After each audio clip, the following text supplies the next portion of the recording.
he is going to come in and they are going to respond straight away. So basically covering what Mercedes have done. Bottas is making his way to the hairpin as Sebastian Vettel comes into the pit lane. 80 kilometers an hour. Seems like a very slow speed for a Formula 1 driver. Valtteri Bottas accelerating to over 200 miles an hour down that back straight. The tyres go on, there's no problem whatsoever, and away goes Sebastian Vettel. Principle looks on there to see where Valtteri Bottas is. 21 laps later than his main rivals. Or those in the front anyway, those three in front. Later than Red Bull and Hamilton. Hamilton obviously because of the engine issue. The Red Bulls because they started on the hypersoft, but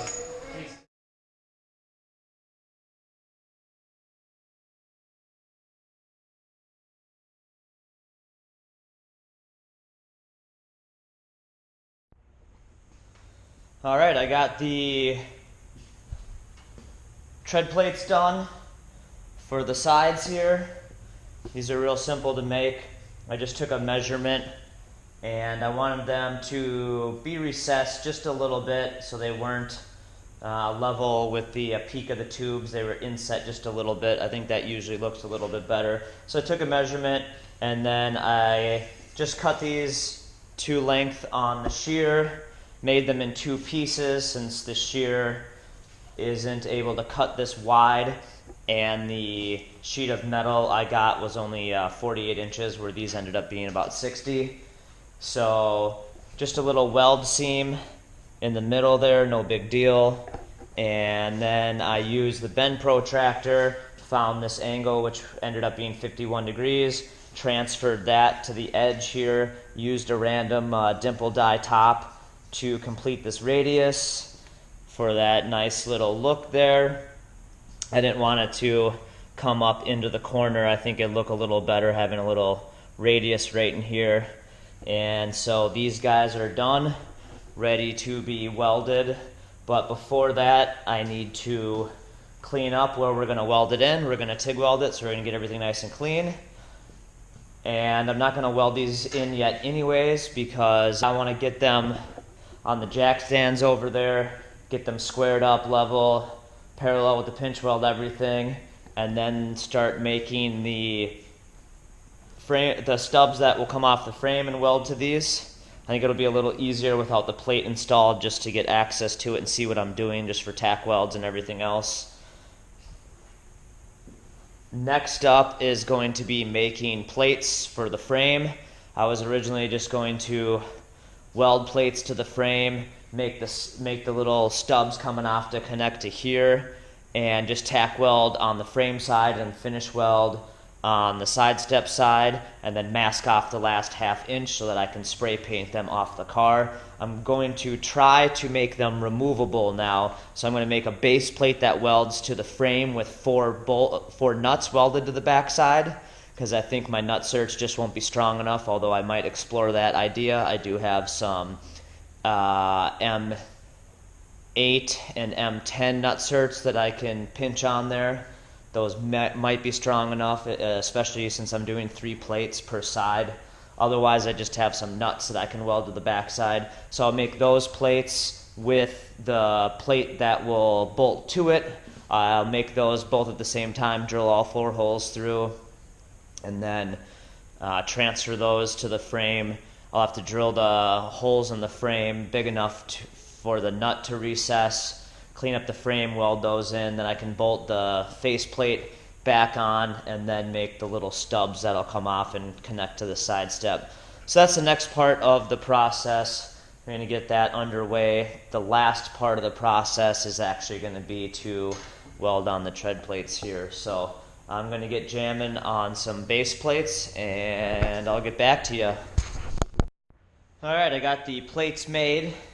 We are going to make the side steps removable. So I went and cut some 4.5 inch squares out of a sheet of 1/8 inch that I had, and I tacked a pair of them together, marked and drilled holes through it, just some pilot holes, so that the bolts and the nuts would line up. Then I took an angle grinder and squared them up, shaved them up, got a radius on the edge there.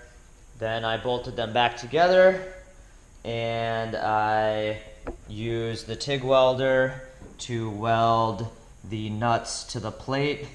They're flange nuts, so I just burned the flange in with no filler wire. That way I don't have to drill as big of a hole in the frame rail for them to recess and be flush so I can weld them. So the next step is going to be to use a clamp and clamp the faceplate onto the frame rail, and then use a transfer punch to mark the holes, and then drill them out to the size we're going to need to clear the nuts on the back side. Then we'll clean up the frame rails. We'll weld the backer plate in there, and then bolt the front plate onto it. Then we can get the side steps on the jack stands, get them all squared up, and then we can begin to make our stubs that are gonna go between the mounting plates and the steps themselves. But that will have to be another day. It's Sunday night, another work week ahead of me, so I will continue on this in the evenings after work, and hopefully by the end of the week it will be all welded up and ready to go to powder coat. See you then. Alright, I am back out in the garage. I've been doing some work. I got the plates welded to the frame that had the nuts welded on the back side, and I have the base plates bolted to those plates.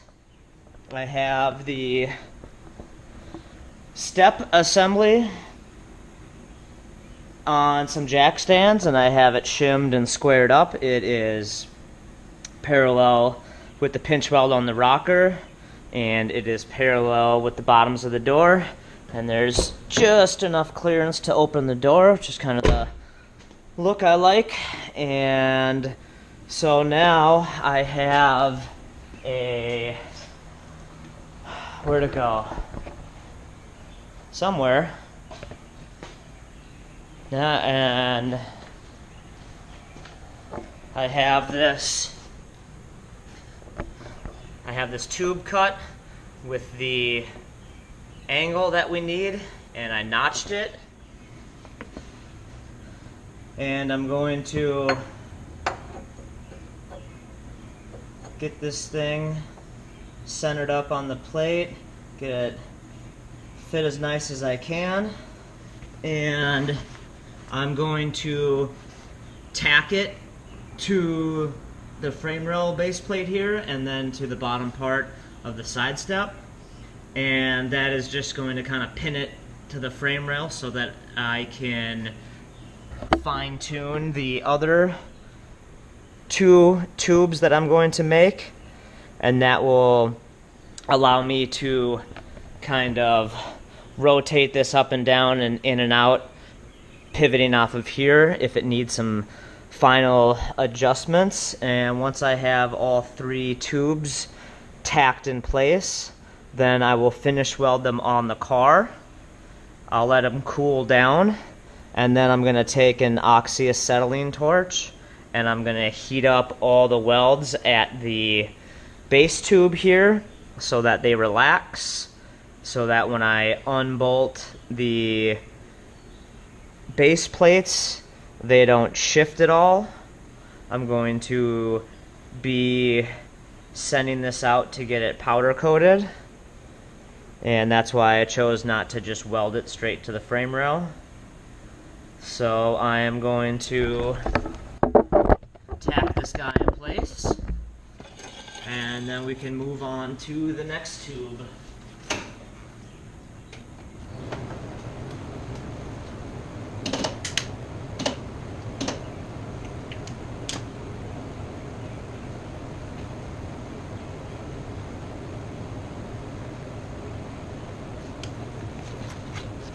I'm to start, I'm just going to put a tack right here on top at the peak, and then I'll tack it a couple times, maybe 3 times on the base plate, and then I'll roll another tack on the bottom side, and that should still allow it to kind of squirm around if I need it to.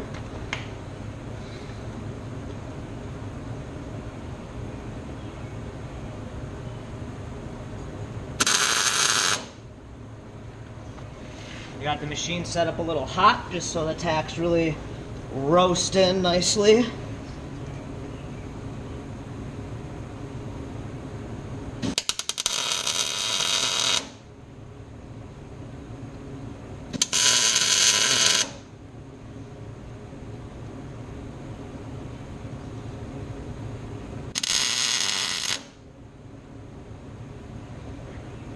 All right. That's all I need just to keep it a little more stable while I make the other tubes. I want to fit all of the tubes as nicely as I can so that when I weld them, they're not pulling everything around. I really have a pretty tight clearance between the door and this tube, and I don't want the thing to get out of square at all. So, you know, if the gap on the bottom side was too, if there was a gap at all, you know, like even a 32nd or especially like a 16th, then as you roll weld around it, it would pull this tube down and shift this whole thing away. And so the nicer we can get it fit, you can see how nice that fitment is and how nice that fitment is. The closer we can get it fit, the better everything is going to turn out and the easier it is going to be to reassemble it after powder coat. So I'm going to make these other 2 tubes real quick, and then I'll rejoin you to tack those on and do some finish welding. And then, like I said, we'll hit it with the oxy torch, and then it'll be time to weld on the plate we made, the dimple plate, and cap these ends. Alright, I got the next 2 tubes chapped up, and so now it's time to tack those in place. So I'm just going to go ahead and lay this guy in place. Oh, sorry it fell over there. I'm going to go ahead and put this guy in place here. Get it centered up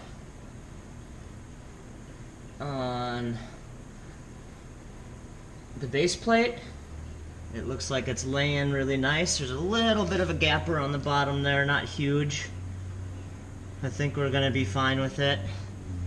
And so now I'm going to step back, make sure the top of this is parallel with the top of the rocker panel, and I'm going to make sure that this bottom tube is parallel with the pinch.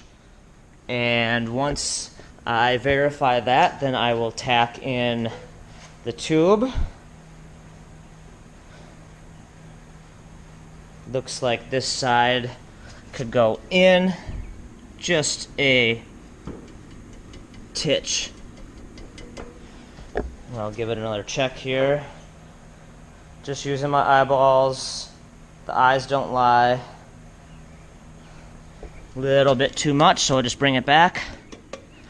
See if that did the trick.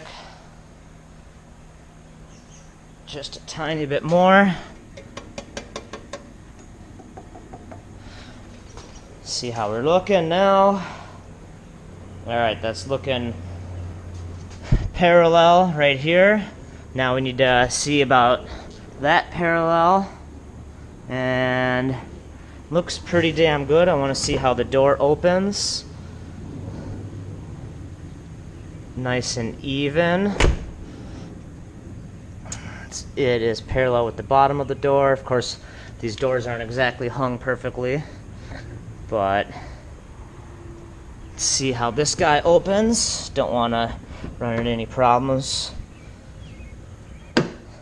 All right, so I'm going to go ahead and tack this guy in place. I will do that and then we'll eyeball everything up again.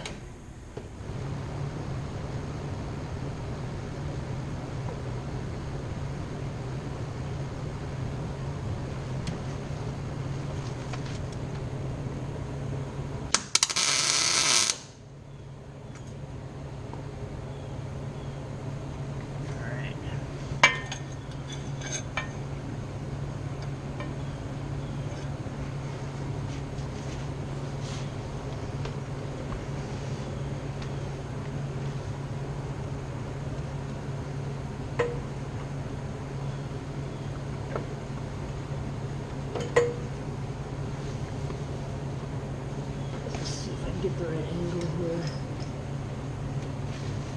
This.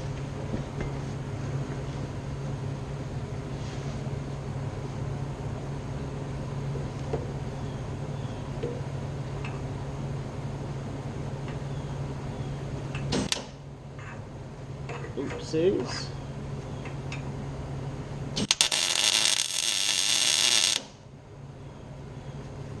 All right.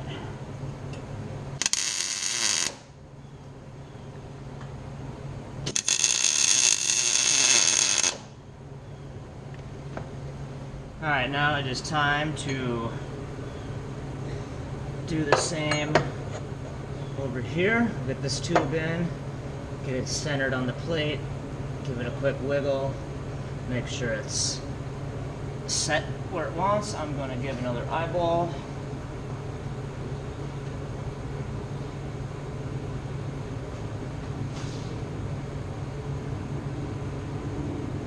Alright.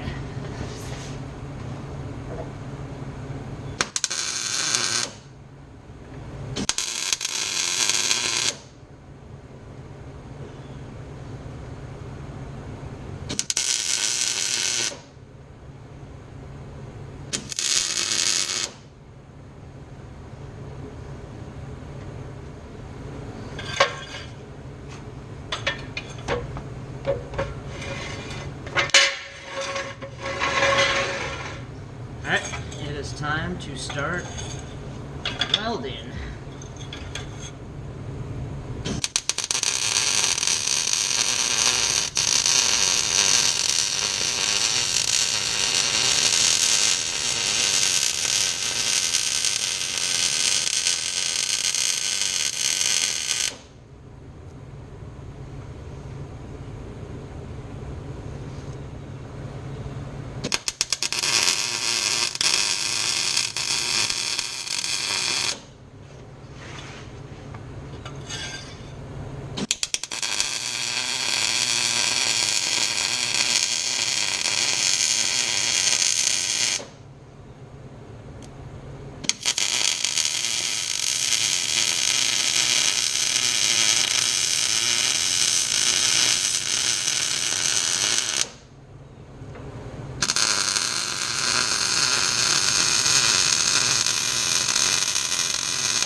It's all welded up in place now, and I only burned myself about 437 times. Cut myself, I don't know, 3 times making those tubes. Not very happy with how the welds turned out. Could have taken a little more time, but they're not the worst thing in the world. Those don't look super bad. I mean, I'm always extra critical of my work. Once there's some paint or powder coat on them, I don't think they're gonna look that bad. Plus there's gonna be a big old dimple plate covering it up. Sounds like someone's calling me. I'll check back in with you.